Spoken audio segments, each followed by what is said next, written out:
Hi folks, this is Don Meisner with the North Country Fishing Report.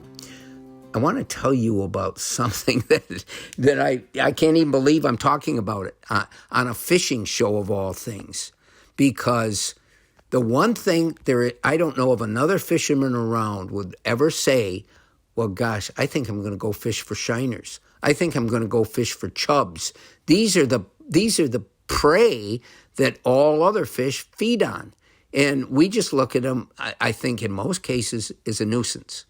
Well, now that it's fall, the water's getting colder and colder, and I've told you this before, that I really have a hard time locating the smallmouth bass that just almost hit every cast in the summer.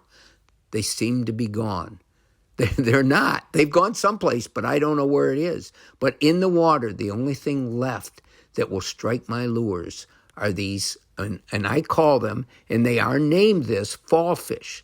And I always wonder, are they called this because they become so available in the fall? They're the only thing left around in the fall? Or is this some scientific name?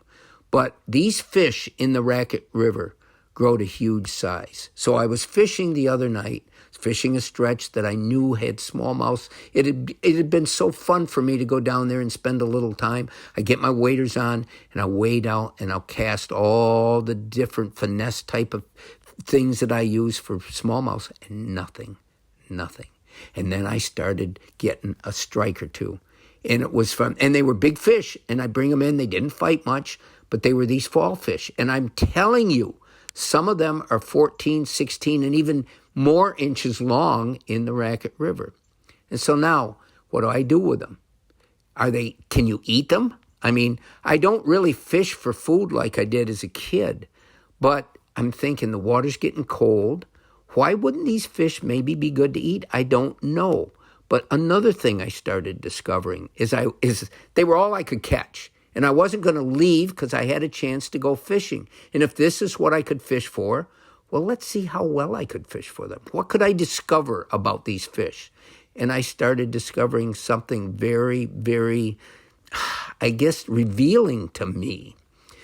I'd only had a couple strikes, and I'd been fishing for a half hour or more and casting when I cast out, I just cast out, try presenting the lure in different ways. I don't like to just let it drift naturally because the jig heads are over $1 a piece, and they snag so easily in the river that I try to keep them moving.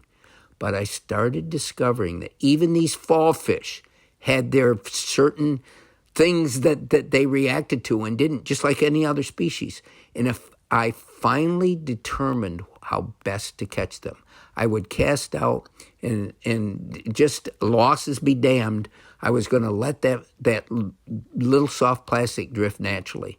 And as I started doing that, almost every cast, I was getting a strike. They wouldn't hit it any other way. They wouldn't hit it unless it was sort of bobbing along the bottom in the current.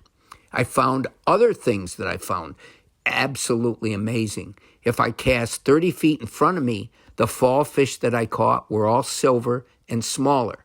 If I could cast out to 60 feet in front of me, the water all looked the same. There's no rocks exposed or anything. It's just a long stretch of moderate current. I started catching another type of fall fish that were pinkish and much bigger and thicker. And these were the 14 to 16 inches. They weren't in where the silvery ones were. Are the silvery ones a different species of fall fish? Are they the same? And as they get big, they get pinkish? And I mean, almost a pretty pink they are. It was almost like going back to when I was a kid and fishing for trout. They sort of bit the same. It wasn't with that sudden violence that smallmouth do. But I enjoyed myself, and I wanted to stay, and I wanted to keep catching these shiners, these chubs, these fall fish, whatever we call them. They were living in the water, and they were providing me with fun. Until next time, folks, this is Don Meisner with the North Country Fishing Report.